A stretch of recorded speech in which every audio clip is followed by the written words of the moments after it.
Good afternoon, everybody, and welcome back to Series 8 of the Climate Pioneers Show. Every series, we focus on a different topic. And what better way to kick off our first series of 2025 than by speaking to experts and some of the UK's leading climate investors. I have been asking them for their reflections on 2024, what their predictions are for the market in 2025, and the technologies they are most excited about investing in this year. And I'm also asking their advice that they would give to founders who are looking to raise investment. And today I am joined for episode number 9, our penultimate episode of the season, by James Manktelow, an angel investor and fellow syndicate member of Green Angel Ventures. He is also a serial entrepreneur with 2 exits behind him, most recently mindtools.com in 2019. And since 2019, James has been I would say, prolific angel investor, helping companies focused on climate change to bring their products to market.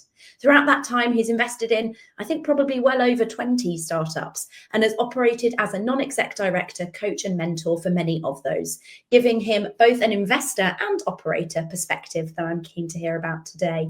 I actually first interviewed James back at the start of 2023 to get his opinions on the market back then. And I'm very pleased he's back with us and to hear his opinions once again. James, thank you for joining me. My pleasure, and thank you for having me here, Cherry. So I'm an angel investor through Green Angel Syndicate, UK-based syndicate of more than 320 angels, totally focused on climate change. As an angel, you mentioned more than 20. I've actually invested in 25 companies since 1989. Mainly in the sustainable energy, built environment, biodiversity, recycling and materials recovery space. You were talking about investment thesis. In terms of the investment thesis, clearly the first thing I'm looking for is an impact on climate change, an impact on biodiversity, or something to do with resource sustainability. But what I'm looking for then are deeply expert teams, typically taking a B2B technology, a patentable B2B technology from a university lab bench all the way through to a first of a kind commercial plant. And what I'm looking for as part of that is very defensible intellectual property and a credible team able to commercialize the product. Really what I'm looking to do is to help the many very brilliant developers of some of the fantastic climate change technologies out there get their products to the widest possible market as quickly as possible. Yeah.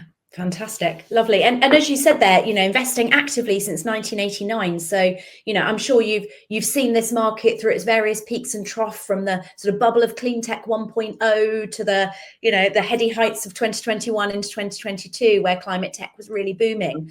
How did you find last year to be, 2024, in the sort of broader lens of climate tech investment?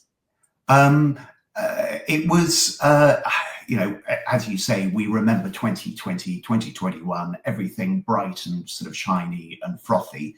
The contrast, the last proper data particular data I have is sort of Bohurst for 2023.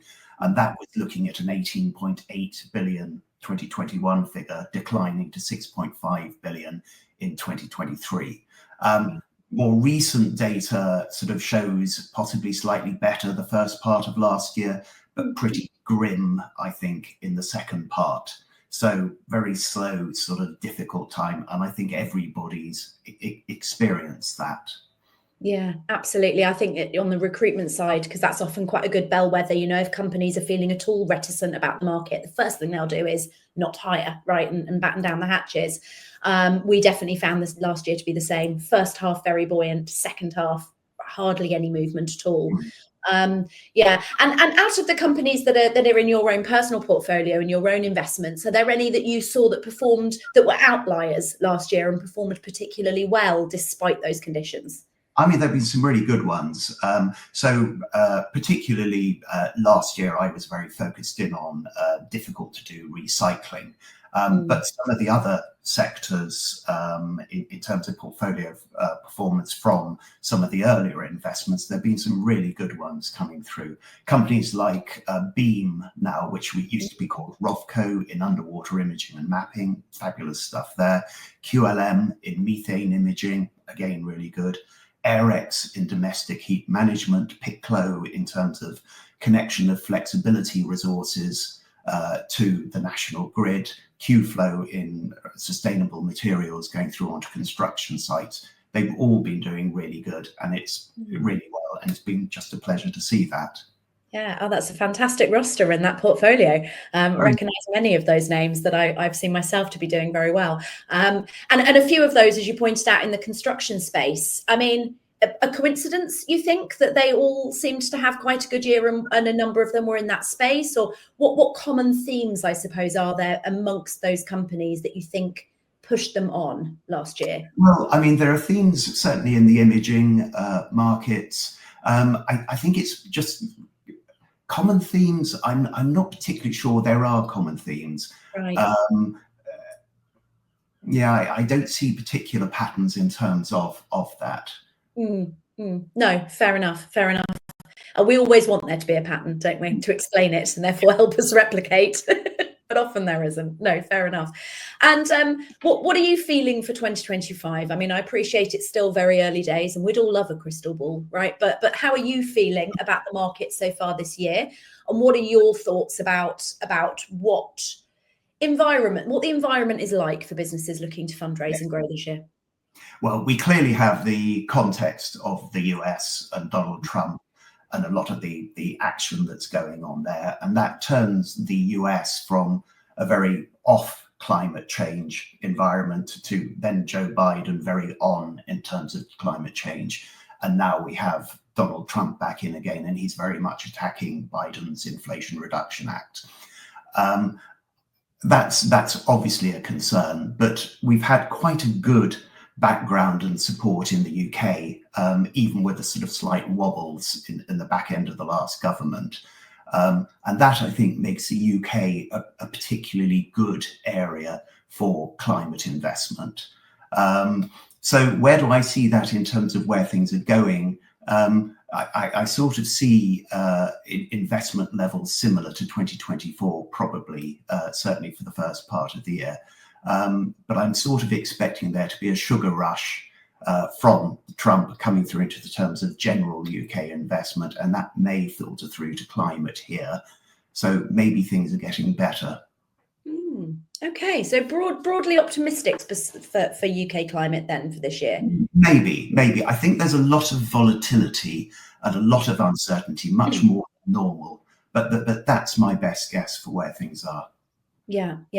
And what parts of the market, subsectors and technologies have you particularly got your eye on as parts of the market that you think have perhaps had underexposure to this point, or where you think there's really great opportunity for growth? Yes. Okay. I think so. Obviously, climate. I only do the angel investment in the climate space. There are spaces where I'm not looking.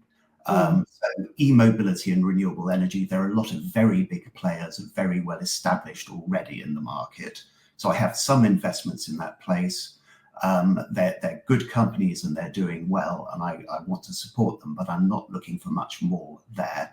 I think the time for B2C isn't right.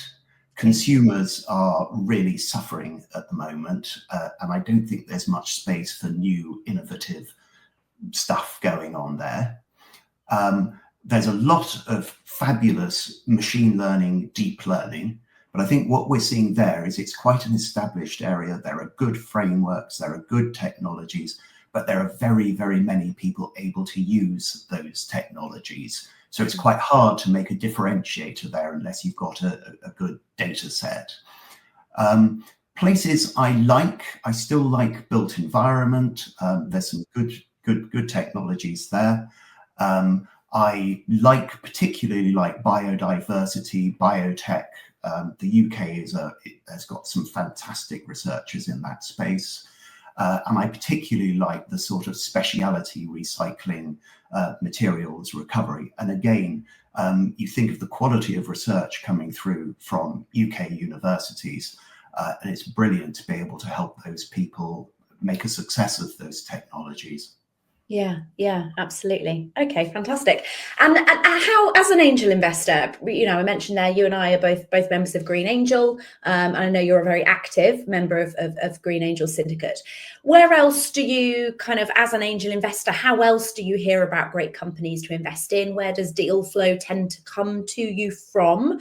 And you mentioned a little bit at the beginning of the call about how you then assess those opportunities, but can you talk us through in a bit more detail what your own personal method, I suppose, for diligencing those opportunities is? Sorry, excuse me, let me just get rid of that. So when I started out as an investor, I explored a whole lot of different ways through to market in terms of generating deal flow. I was a member of a number of syndicates, and I also sort of generated a certain amount of deal flow from my own resources and channels. I still get people coming through to me from LinkedIn in a lot of cases, but really what I do is pretty much everything at the moment through Green Angel Syndicate. And the reason behind that is that it's such a strong syndicate. It's got great deal flow screening. The team-based due diligence really works well for me in terms of helping me identify the good quality propositions and options. So I'm pretty much exclusively through Green Angel Syndicate at the moment, and lots of benefits to me from that. But there's also the benefits to the founders of coming through the syndicate, which is its one-stop access to 320 angels focused on climate, and that just makes life so much easier, on a first-time fundraise or on subsequent fundraisers. Yeah, absolutely. And I mean, part of the benefit, as you just said there, rightly, right, for a founder going through an angel raise is the aggregate benefit that you can get from having those fantastic angels on board, and the skills and the expertise and the knowledge that they can bring into your business. So as somebody who's both an experienced and successful entrepreneur yourself and, has been around the houses in terms of angel investment and seen lots of startups, I would think, do well and some fail. What do you bring to the table, I suppose, as an angel investor, and in what ways do you support businesses? How active are you in that? So obviously there's money, everybody wants the money, but a lot of the value actually comes out through the due diligence process. Okay. Right. In as much as what we're doing is going through the business plan, through the legals, through the financials, through strategy, to reassure ourselves that this is a business worth investing in, and that our money is safe, so to speak. There is always risk in there.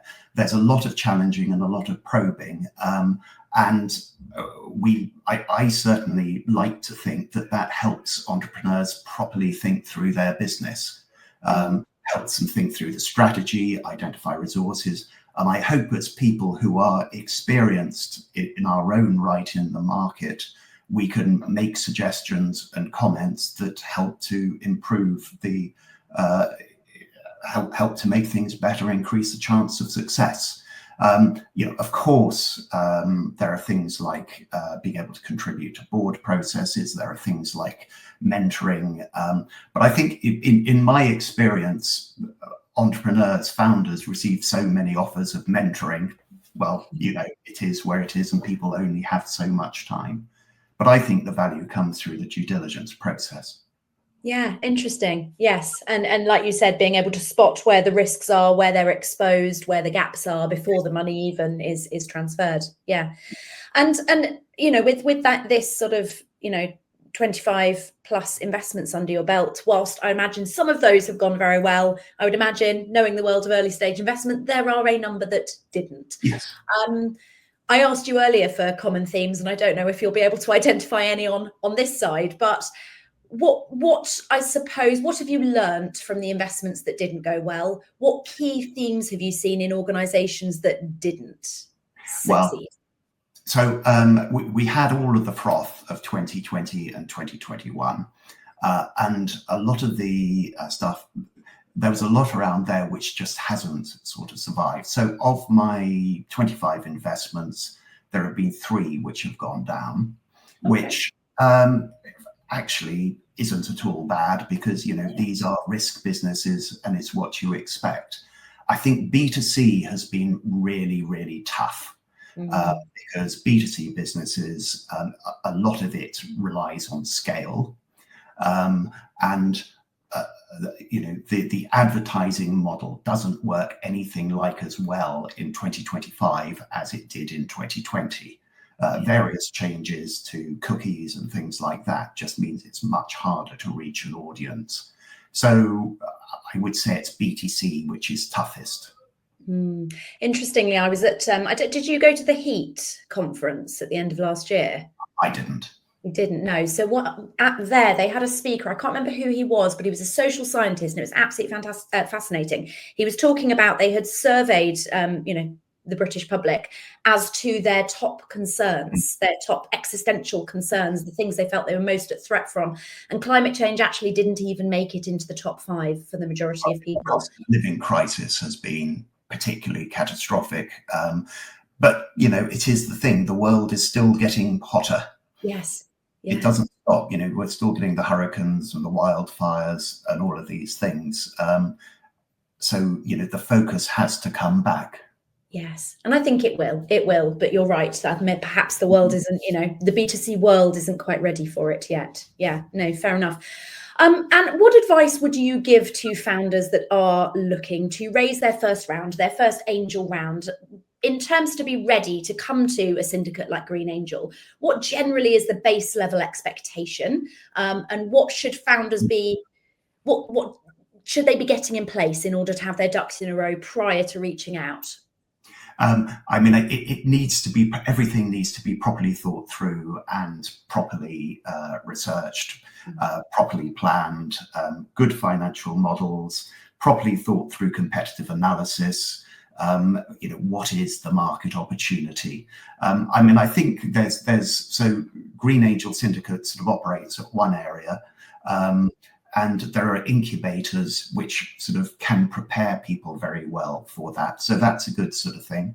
A lot of the universities have a lot of assistance to founders as they're coming through. It's good to draw on that. I think it is a time just where you need to be really well prepared, to have thought things through, to have got advice from some of the resources within universities or some of the resources which are around. It's a tough time, but there is, people like me are still investing. Personally, I'm going to be investing as much in 2025 as I was in 24 and 23, all the way back to 2019. There is still money in the market if you've got a really good proposition, and if your IP is strong and is well protected, and you've thought about how you're going to use it properly. And you mentioned there about incubators, and there are a number of, very renowned incubators and venture builders in the climate space, Zinc, Carbon 13, Undaunted, Greenhouse being a few of them. Is that a not deciding factor, but is that a consideration point for you if an organization, if a startup comes to you through one of those channels? Is that almost a badge of quality or a sign of assurance that they have been tested or made to think in a certain way, or does it not really play in? It's not a necessity, but seeing something like Undaunted or Carbon 13 as a process people have been through, or Y Combinator, or a lot of the sort of various ones, the reputable ones which are out there, it's a level of reassurance. And you get, in terms of pitch decks and presentations and the research and the preparation, the right processes have been gone through. So I do recommend them. Yeah. Okay. Excellent. And do you invest? I speak to a lot of investors that say they wouldn't invest in a solo founder. What's your stance on that and your thoughts about that? What I expect to see is the very heart of it being the person who has developed the technology, the researcher, someone who really knows it inside out. I tend to do universities spin outs or stuff originating from universities. I like to see a respected world expert professor somewhere in the background. but also you like to see the sort of beginnings of commercial people in there as well. And very often founding teams will be mainly academic, but you do need to see people who can get the commercial angle and start bringing the commercial things through. Yeah. And in terms of traction, because that seems to be, I think, from a founder perspective, going out to fundraise, the core thing that has changed in terms of expectation is that piece around commercial traction and that clear path to profitability, which wasn't there in those 2020, 21 days to the same extent. What do you think the sort of minimum bar there is? Because at this really, really early stage, solid commercial traction is very difficult to evidence, especially for deep tech and hardware solutions. So what would you constitute as the sort of minimum bar for commercial traction? Yeah, I want to see some sort of proof of business model and some sort of robust proof of business model. And as part of it, at the very least, I'd be expecting to take references with potential clients and to show for there to be some really strong, credible engagement with that from the sort of people providing the references. You're quite right that it's often quite difficult to see with deep tech, but I suppose I'm not doing as much deep tech now as I would have done a few years ago. And that's just the sort of the nature of the type of investing that I'm doing. Yeah, no, fair enough. And on the point around founders, because we've covered the fact that the last couple of years has been really challenging, yes, right? And I think in order to have made it through these last couple of years as a founder, you've needed huge, amounts of resilience and grit and determination to keep going through this really tough couple of years. And that can sometimes, really more often than not, be the breaking point for founders.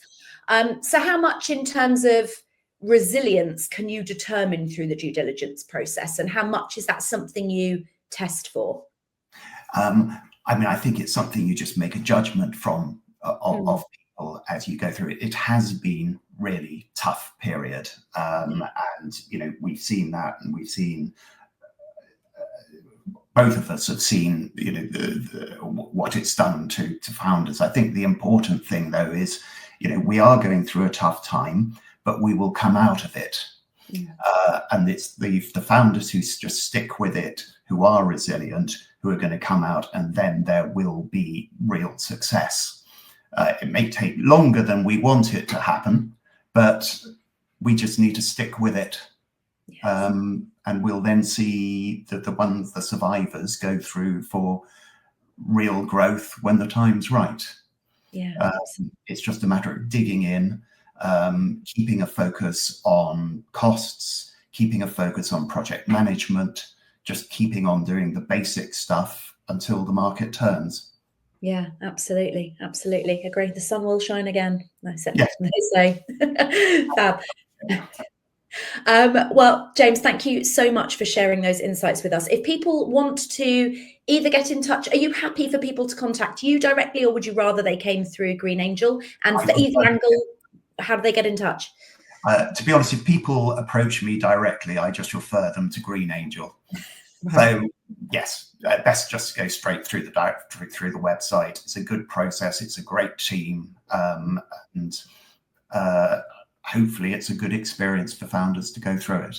Yeah. Perfect. Well, James, thank you so much for joining me again. Thank you so much for sharing all of those insights, from a long career of investing. That was really, really useful and very insightful. Thank you so much.